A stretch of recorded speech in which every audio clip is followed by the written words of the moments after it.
The following podcast reflects our personal opinions and interpretations of publicly available information and should not be construed as factual assertions or legal advice. While we aim to provide accurate commentary, this discussion is speculative in nature and intended for entertainment and informational purposes only. We have taken care to conduct thorough research and carefully investigate the information discussed to ensure accuracy where possible, but we acknowledge that we may not have access to all the facts. As freelance producers, our views are entirely our own and do not represent or reflect the positions of any individuals or entities mentioned in this discussion. Any references to individuals, organizations, or events are made in good faith based on publicly available sources. We expressly disclaim any intent to harm reputations or imply unlawful conduct by any party. And with that said, let's get into it.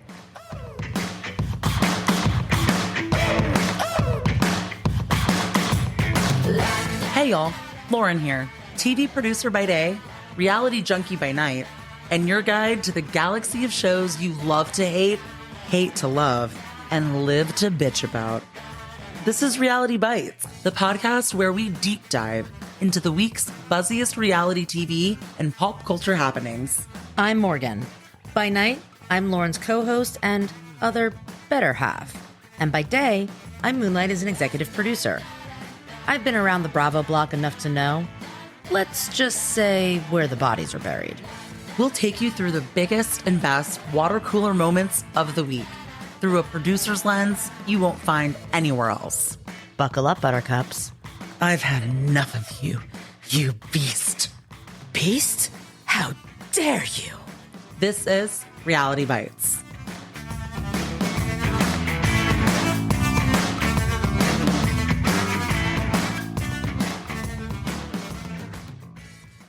Picture this.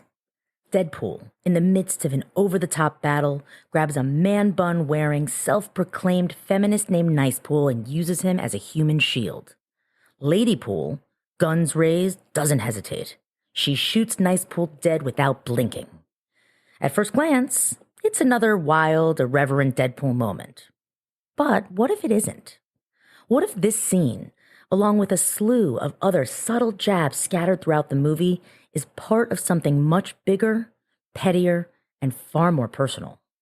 A story that pits one of Hollywood's most iconic A-list couples, Ryan Reynolds and Blake Lively, against her It Ends With Us director and co-star Justin Baldoni, both on and off the screen. Lively has shared with Us Weekly in the past that she and Reynolds are deeply involved in each other's projects. So, what if Deadpool and Wolverine isn't just a movie? And here's where things get strange. The same themes and tensions we see play out in Deadpool and Wolverine, the biting humor, the pointed jabs, the unsettling dynamics, seem to eerily mirror elements of Blake Lively's formal complaint against Justin Baldoni and Wayfarer Studios. Coincidence? Maybe. But the parallels are hard to ignore. Lively's allegations echo some of the sharp-edged humor found in Deadpool and Wolverine. And while there's no direct evidence tying these cinematic Easter eggs to the provisions outlined for Wayfarer Studios to resume production, the timing and the similarities raise an intriguing question. Could this be more than just art imitating life? So what exactly did Lively's complaint reveal? Is it about a hostile work environment, sexual harassment, or retaliation? Or does it hint at something even bigger? At the heart of this tangled web lies a power struggle. A studio seemingly willing to relinquish creative control, an agency representing nearly every key player involved, and two PR machines locked in a battle to shape the narrative. It's a microcosm of how Hollywood's sprawling machinery, powered by personal alliances and meticulously crafted PR campaigns, operates to control narratives, protect power players, and preserve the image of an industry built on illusion. And the same day Lively's complaint was released alongside the accompanying article in the New York Times, Baldoni was publicly dropped by his and her agency, William Morris Endeavor. What we see on the surface is just the beginning. What's unfolding beneath? It feels as if it's been pulled straight from the pages of a Shakespearean play. But before we get ahead of ourselves, let's go back to the beginning of how we got here. For Justin Baldoni, The film was more than just a project. It was a labor of love. As the co-founder of Wayfarer Studios, a production company devoted to socially conscious storytelling, Baldoni saw the adaptation as a passion project that epitomized his mission-driven approach to filmmaking. However, reports from set suggest a stark contrast between his public image and private behavior. Allegations of professional boundary violations and personal intrusions have cast a shadow over his leadership, raising questions about whether his actions align with the values he so ardently promotes. Blake Lively, cast as Lily Bloom and serving as an executive producer, was far from a passive participant. Renowned for her meticulous creative input, she became a driving force in shaping the film's direction. However, her assertive involvement soon became a lightning rod for conflict, sparking clashes over authority and artistic vision. Her reputation as a decisive and hands-on collaborator proved both her greatest asset and a source of controversy. Wayfarer Studios, co-founded by Justin Baldoni and financed by billionaire Steve Sarowitz, brought its own set of complications to the production. While Baldoni was the public face of the project as director and co-star, the studio's operational reins were held by CEO Jamie Heath. However, allegations of inappropriate conduct against Heath introduced a troubling dynamic, further obscuring the lines of authority and fostering an atmosphere rife with tension on set. Adding to the intricate web of power dynamics were the industry titans at the core of the project. William Morris Endeavor, or WME, one of Hollywood's oldest and most influential agencies, represented nearly every major player involved, from Baldoni and Lively to Wayfarer Studios itself, not to mention Ryan Reynolds and his production and marketing company, Maximum Effort. This underscores the often unspoken conflicts of interest in an industry where fluid allegiances and shifting priorities drive power plays. Meanwhile, Sony, the film's distributor and co-financier, further shaped the dynamic, ultimately redefining the creative direction and leaving a lasting imprint on the franchise's future. It Ends With Us became, in many ways, a microcosm of Hollywood's enduring struggles with power, perception, and control. Its narrative themes, centered on vulnerability, conflict, and redemption, eerily mirrored the real-life dynamics played out behind the scenes, transforming the production into a battleground for creative authority and the ethical standards of the entertainment industry as a whole. The fallout surrounding the film's production serves as a stark reminder that Hollywood's most gripping dramas often unfold away from the camera's lens. The Lively Baldoni saga isn't just another behind-the-scenes squabble. It's a spotlight on a system buckling under the weight of its own contradictions. Structural flaws and unchecked power ripple through Hollywood stories and stars, exposing fractures that threaten to topple the carefully constructed facade of an industry built on illusion. The set of It Ends With Us was meant to be a space where creativity and professionalism merged to honor Colleen Hoover's cherished novel. Instead, it reportedly devolved into a charged environment marked by blurred boundaries, questionable behavior, and rising tensions. Central to the turmoil is Blake Lively's civil complaint, a vivid account that sheds light on troubling dynamics behind the scenes and sparks deeper questions about accountability and workplace culture in Hollywood. The first day of filming, May 2nd, 2023, coincided with the start of the Writers Guild of America's strike and was reportedly marred by inappropriate remarks and lapses in professionalism.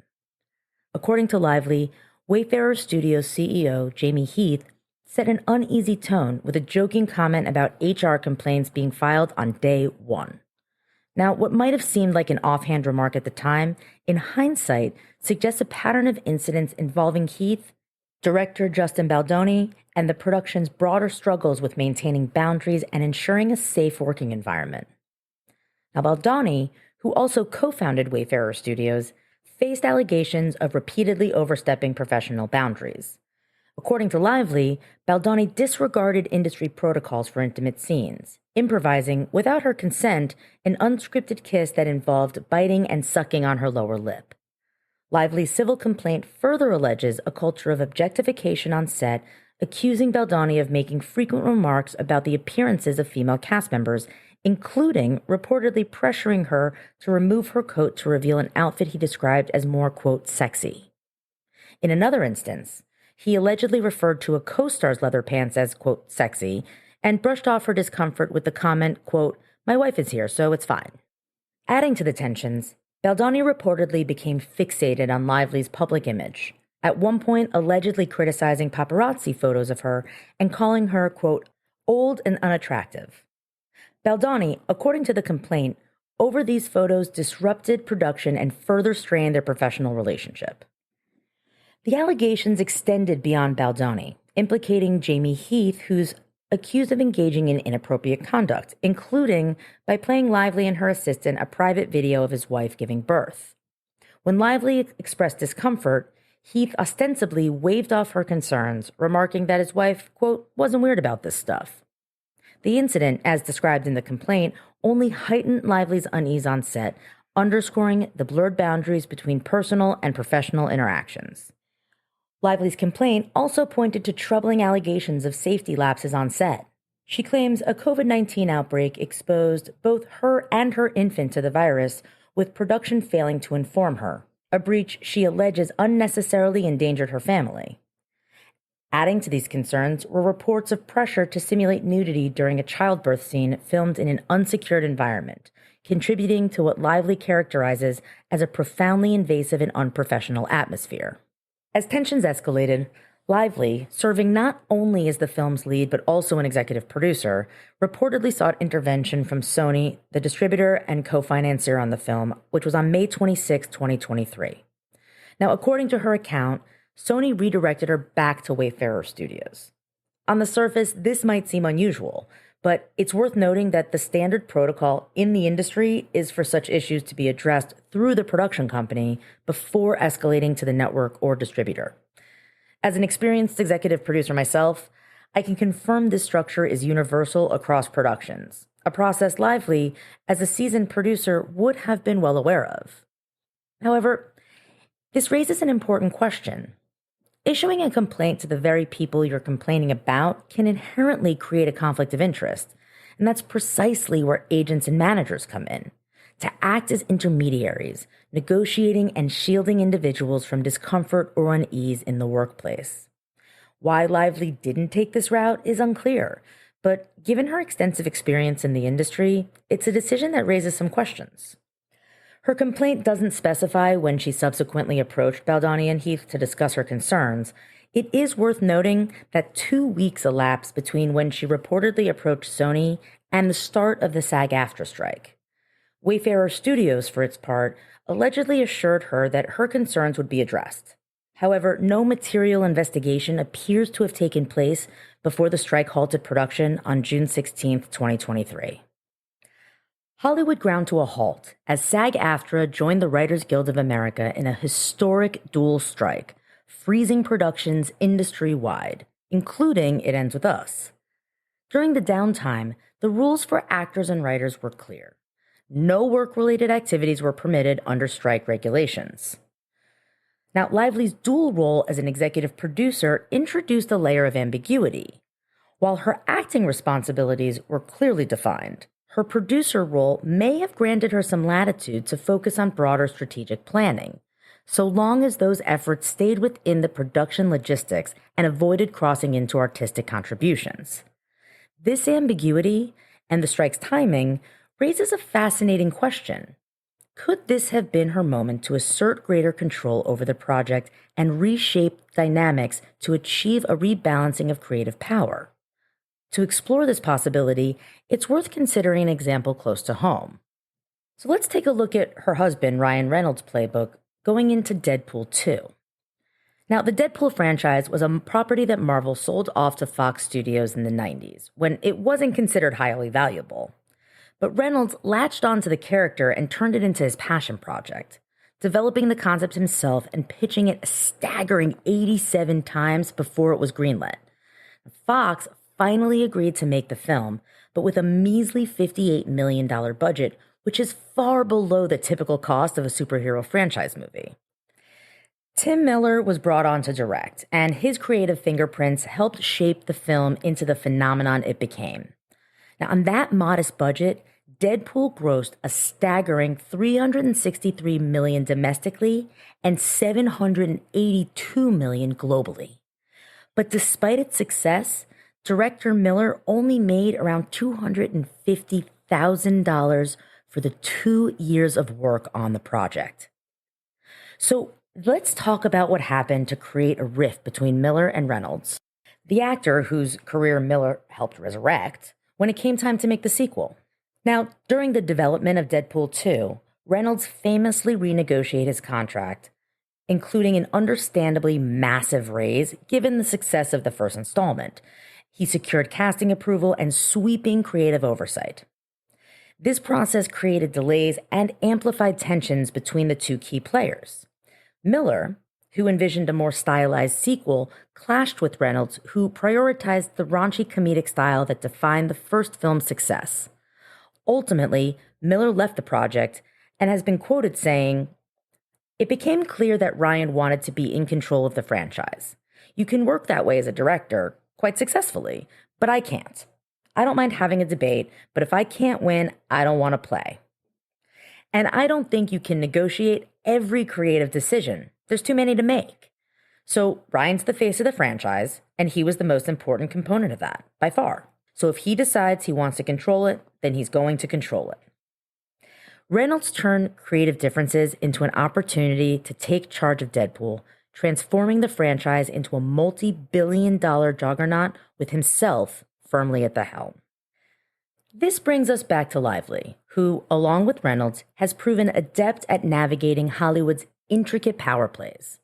Like Deadpool, It Ends With Us was no ordinary production, nor did it carry ordinary stakes for the actress. It marked Lively's return to the spotlight after a 5-year hiatus, a comeback she likely views as pivotal to her career. Adding to the stakes, there's already a sequel to Colleen Hoover's novel, which Justin Baldoni and Wayfarer Studios bought the rights to, along with the original back in 2019. So considering the reported creative disagreements on set, dissatisfaction with Baldoni's leadership, and Lively's connection to the material, it's hard not to wonder, could the strike have provided her a chance to pivot and assert greater creative control to shape the film into her own comeback machine in the vein of how her husband did with Deadpool 2? Returning from the strike, Lively seemed poised to reshape the project on her terms, a possibility that gains credence in light of the seismic shifts that followed in post-production, where she ultimately emerged as the film's dominant creative voice. As Hollywood evolves, so too do its power dynamics. It Ends With Us serves as a compelling reminder of how calculated influence can not only reshape a film, but also redefine the trajectory of those who bring it to life. The SAG-AFTRA strike officially ended on November 9th, 2023, and that same day, Lively's team sent Wayfarer Studios a detailed set of provisionary addendums titled Protections to Return to Production. The document outlined specific safeguards aimed at addressing the concerns she had raised during filming, and the list was both extensive and precise. Among the measures were mandatory intimacy coordinators for any time she and Baldoni had scenes together, as they did already have them in place for scenes considered intimate prior to the strike. There were strict prohibitions on improvisation during intimate scenes and immediate notification of any COVID-19 exposure. More unusually, though, the addendums also included clauses prohibiting any pressure on Lively to discuss her religion or anyone else's, or to engage in practices like saging her employees. Perhaps most notably, the document introduced a ban on any form of retaliatory behavior, extending to subtle actions like shifts in tone, mannerisms, or sarcasm if perceived as a response to her allegations. These protections were not limited to the remaining production period, but extended to the future press tour as well, signaling Lively's firm stance on fostering a respectful and professional environment moving forward, while also effectively ensuring that Baldoni and Wayfarer execs couldn't speak out about any allegations on set now or hereafter, whether during or after production, the promotional tour, etc. What this also meant was that if Lively chose to speak in the future about her experiences on set, Baldoni and Wayfarer execs might be restricted in how they could respond in accordance with the protections outlined in the agreement, In practice, this could resemble a limitation on their ability to comment publicly on the matter at any point in the future. The demands also included a mandatory all-hands-on-deck meeting with key figures from the production to establish clear boundaries and address the tensions that had disrupted the set before they could resume production in January. A few days later, by November 15th, Wayfarer Studios agreed to Lively's terms and paved the way for production to resume under a newly established framework of protocols aimed at fostering a safer and more professional working environment. The all-hands meeting took place on January 4th, 2024, and included Lively, Baldoni, Heath, Sony representatives, a new producer handpicked by Lively, and a representative of her choosing, her husband, Ryan Reynolds, which some might interpret as a strategic assertion of influence. Additionally, the agreement reinforced a firm prohibition against any form of retaliatory behavior should Lively raise further concerns about misconduct, with these protections extending to the press tour following the film's release. Both parties agreed on the list of 17 provisions to be incorporated on set, and filming was allowed to move forward.